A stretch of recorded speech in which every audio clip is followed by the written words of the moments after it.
got so much motherfucking design on right now. Bring it down, make it clap. I got 3 whole thoughts on the block. Bitches on my line, you know. Assalamualaikum warahmatullahi wabarakatuh.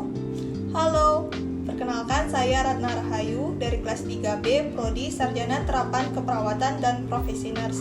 Di sini saya akan menyampaikan pencast pada pasien GGK atau gagal ginjal kronis. Dan saya juga sudah menyediakan medianya berupa leaflet yang akan membahas tentang pasien gagal ginjal kronis. Langsung saja kita bahas, apa itu gagal ginjal kronis? Gagal ginjal kronis merupakan suatu keadaan ginjal mengalami kerusakan yang serius sehingga tidak dapat berfungsi sebagaimana mestinya.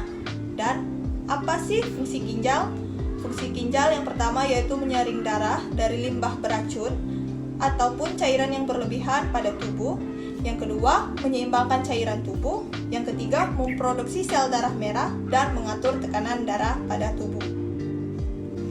Tanda dan gejala gagal ginjal. Yang pertama, tekanan darah yang tinggi. Yang kedua, perubahan frekuensi dan jumlah buang air kecil. Yang ketiga, adanya darah dalam urin. Yang keempat, kehilangan nafsu makan. Yang kelima, tidak dapat berkonsentrasi.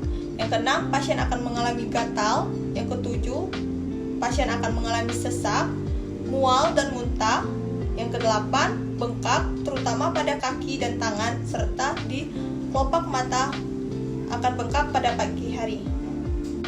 Faktor risiko penyakit gagal ginjal kronis ada 2 faktor. Yang pertama, tidak dapat dimodifikasi dikarenakan faktor keturunan, trauma di abdomen, dan jenis penyakit tertentu seperti AIDS dan hepatitis C.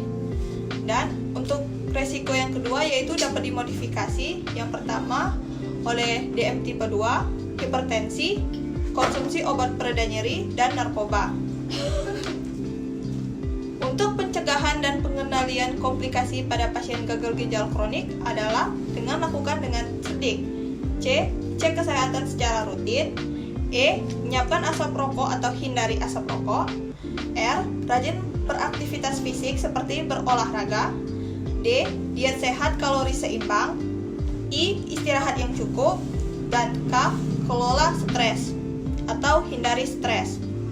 Selain itu, cek kesehatan secara berkala. Yang pertama, cek tekanan darah, cek kadar gula darah, dan cek kolesterol, serta rutin untuk hemodialisa atau cuci darah. Selanjutnya, pemenuhan kebutuhan fisik. Yang pertama, pengaturan nutrisi dan pengaturan intake cairan. Yang kedua, melakukan perawatan akses vaskular secara mandiri di lengan semino. Dan tidak boleh dilakukan pengukuran tekanan darah di bagian lengan semino serta mengangkat beban yang berat. Selanjutnya, makanan yang harus dibatasi. Yang pertama yaitu makanan sumber protein hewani. Batasi makan daging sapi, daging kambing, ayam, ikan, kuning telur, dan susu. Yang kedua yaitu makanan sumber protein nabati. Batasi makanan tahu, tempe, kacang kedelai, kacang merah, dan lainnya. Makanan yang harus dihindari yang pertama yaitu makanan yang mengandung fosfor, keju, yogurt, es krim, selai kacang, makanan tinggi garam, minuman bersoda, keripik asin, dan kacang asin. Yang kedua, makanan tinggi kalium seperti bayam, pisang, kiwi. Baiklah, itulah pencast dari saya tentang pasien gagal ginjal kronis. Lebih dan kurang saya mohon maaf, saya akhiri. Wassalamualaikum warahmatullahi wabarakatuh.